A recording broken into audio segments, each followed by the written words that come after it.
안녕하세요. 군사돋보기입니다. 무인기의 공습 위협이 갈수록 고도화됨에 따라 최근 우리나라의 차세대 차륜형 대공방어 시스템인 BO2ADS가 사우디아라비아에 수출될 가능성이 크다는 기쁜 소식을 들을 수 있었습니다. 이와 같은 중동의 무기 수출이 주목받는 이유는 막상 해당 무기체계 자체의 성과로 끝나지 않기 때문인데요. BO2의 수출은 빙산의 일각일 뿐 사우디아라비아는 훨씬 더 많은 무기체계를 우리 한국의 것들로 채울 가능성이 큽니다. 2030년까지 모든 무기체계의 50% 국산화를 노리고 있기 때문이죠. 우리가 파격적인 기술 이전 조건을 제시해 600대 이상의 K9 자주포, 3,400대 이상의 레드백 장갑차, 1,300대나 되는 K2 표 전차, DSME 3000 잠수함과 수상 전투함의 KF-21 전투기는 물론 T-50 계열 기반의 훈련기와 이를 전력화한 FA-50 블록 20까지 그야말로 어마어마한 수출 가능성이 남아있는 곳이 이곳 사우디입니다. 다만 수출 기회와 함께 우리가 애써 만든 최첨단 무기 체계들이 사우디에 수출될 경우 엄한 곳으로 유입되어 오히려 사우디군의 목숨을 위협할 수도 있을 것 같은데요. 사우디에는 무기만 수출할 것이 아니라 군사 교육 훈련까지 시켜야 할 판입니다. 왜일까요? 오늘은 사우디아라비아가 이와 같은 우리 한국의 무기 체계들을 왜 필요로 하며 사우디로 수출될 경우 우리 한국의 무기 체계들은 어떤 역할을 하게 될지 생각해 보겠습니다. 전문가는 아니지만 해당 분야의 정보를 조사 정리했습니다.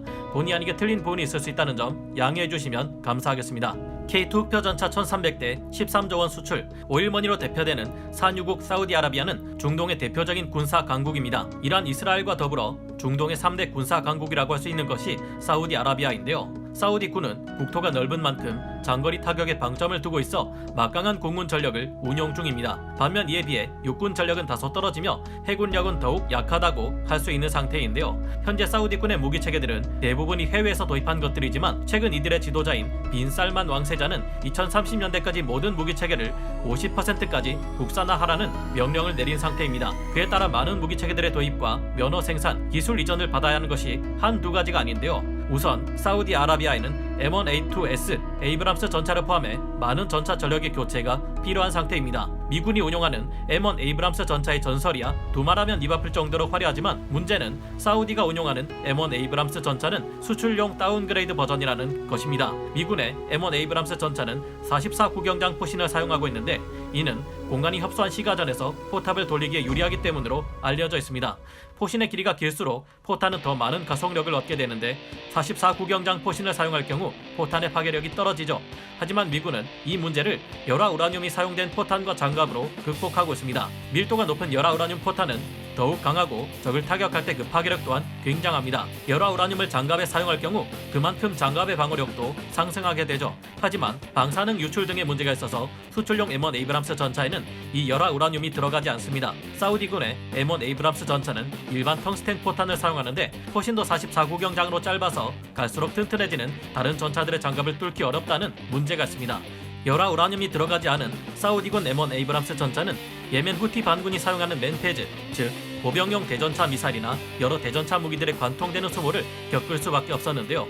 사우디는 앞으로 새로운 무기 체계의 도입뿐만 아니라 기술 이전까지 노리는데 미국이 자국의 M1 에이브람스 전차와 동일한 열화 우라늄 장갑과 포탄이 적용된 전차 기술을 사우디군에 이전시켜줄 가능성은 낮을 것으로 보입니다. 실제로 사우디는 미국의 제블린 대전차 미사일을 대량으로 도입하려 했으나 미국에서는 어차피 이거 줘도 또 싸우다 도망가는 바람에 뺏겨서 분쟁 지역으로 다 들어갈 거 아니냐, 그러다 그 무기가 북한으로 가면 우린 어떡하냐 하는 이유로 거절한 바 있습니다.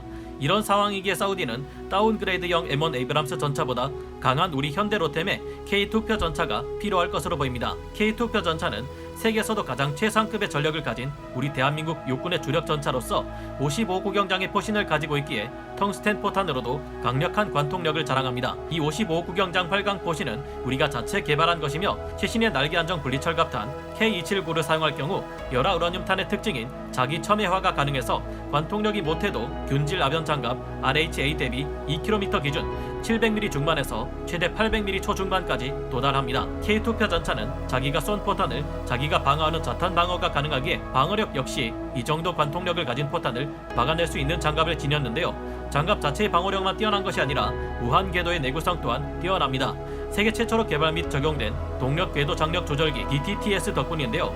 덕분에 K2표 전차는 빠르게 주행하는 중에도 노면의 형태에 따라 시시각각 바뀌는 궤도 장력을 컴퓨터와 유기압 제어 장치를 통해 항상 최적의 상태를 유지하기에 웬만해서는 궤도가 이탈하지 않는 장점이 있습니다.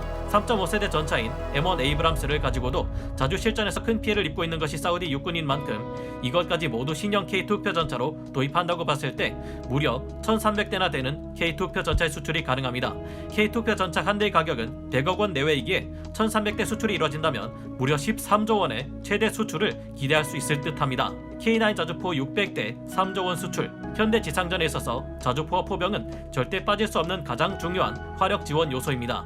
사우디 육군은 155mm 포탄을 사용하는 M109A3, A5 사양의 자주 곡사포 600여 대를 운용 중이며 그 밖에 AU-F1, 중국제 PLZ-45 자주포, 프랑스의 차륜식 자주포, 세자르 등을 보유하고 있습니다. 하지만 이 중 미국에서 도입한 M109A3, A5 자주포는 현대전에서 계속 사용하기에는 문제가 있는데요.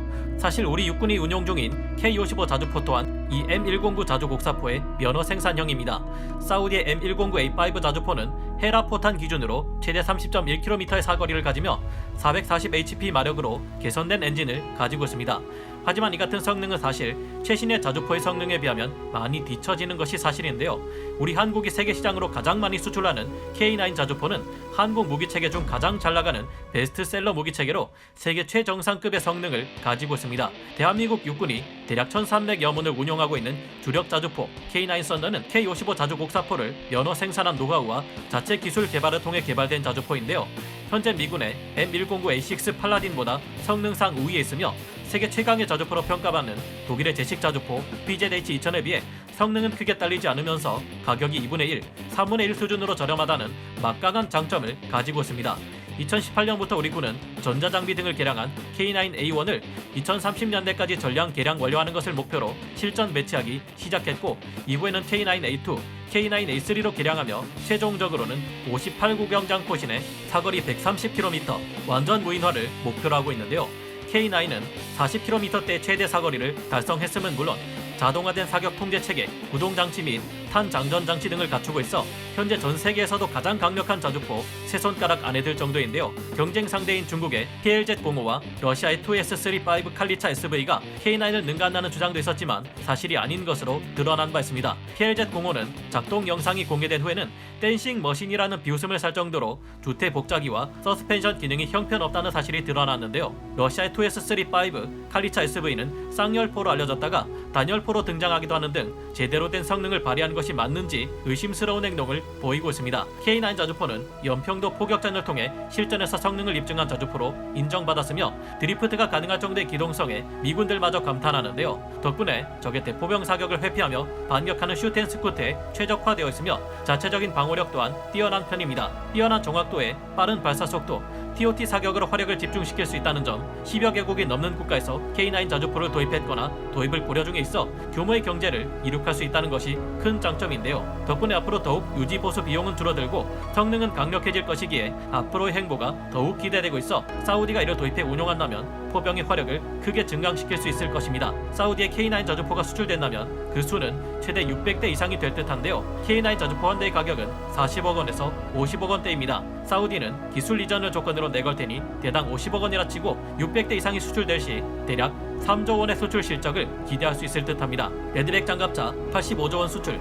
사우디 육군의 한 가지 특이점은 미국의 스트라이커 여단의 원조라는 점인데요. 사우디군의 장갑차 여단이 소속되어 있는 사우디아라비아 국가경비대는 1990년대 초반에는 세계 최대 규모의 장륜 장갑차 보유량을 자랑하고 있었습니다. 세계 최초로 차륜 장갑차 부대를 여단 단위로 구성한 것은 사우디 국토의 대부분이 사막이었기 때문인데요. 사막 국가인 사우디에는 대규모 기갑 부대의 전개 시 필요한 철도망이 없지만 대신 잘 발달된 도로망이 존재합니다. 그렇기에 자립 전개에 있어 좋은 효율을 보이는 차륜 장갑차들이 즉각적으로 분쟁지대에 투입될 수 있었는데요. 사우디의 사막은 단단한 모래로 이루어져 있기 때문에 사막에서도 차륜 장갑차의 이동에 방해 요소가 되지 않았습니다. 사우디는 1970년대에 미국의 V150 사륜 장갑차와 M8 그레이하운드 6륜 장갑차 1200대를 도입하여 부대 규모로 400대의 장갑차와 5,000명의 병력을 가진 여단 규모로 편성하게 됩니다. 그리고 이 부대 임무를 정찰이나 경비, 감시 임무에 한정짓지 않고 포병과 공병까지 편성시켜 독자적인 작전 수행 능력을 갖게 했는데요.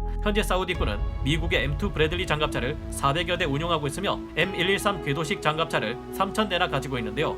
그러나 현재 사우디를 상대하는 예멘 후티 반군은 세계 3위의 국방비를 지출하는 사우디군을 번번이 패퇴시킬 정도로 만만치 않습니다. 사우디와 후티 반군의 주 전장이라 할 수 있는 예멘 북부 산악지대에서 벌어진 대부분의 전투를 볼 때 친정부 민병대와 외국 용병들의 지원을 받는 사우디 정부군이 진격을 시도하다가 후티 반군의 습격을 받는 시기일 때가 많습니다.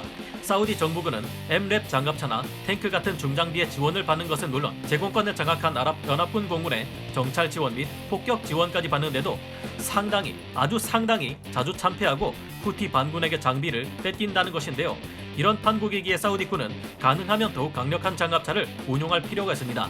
우리 한국이 호주에 약 10조 원대 400대 수출을 목표로 독일 라인메탈의 링스 KF-41과 경쟁하고 있는 AS-21 레드백이 사우디군의 장갑차 전력을 대체하게 된다면 어떨까요? 사우디처럼 호주군도 약 800대 M113 궤도식 장갑차를 구입했고 이 중 일부를 교체하기 위해 우리 한국의 AS-21 레드백에 관심을 보이고 있습니다. 호주가 M113 장갑차를 교체하는 데는 이 보병 전투 차량이 노후되었다는 이유도 있지만 그보다 더 큰 이유는 현대전의 흐름에 맞지 않기 때문인데요. 오래된 보병 전투 차량들은 전면전 상황에서 대량으로 운용하는 것을 가정하고 설계했기에 20톤대 중반의 중량 내에서 대략적인 방어력은 전방향 및 상부에 대한 중기관총 및 고폭탄 파편에 대한 방어를 목표로 했습니다.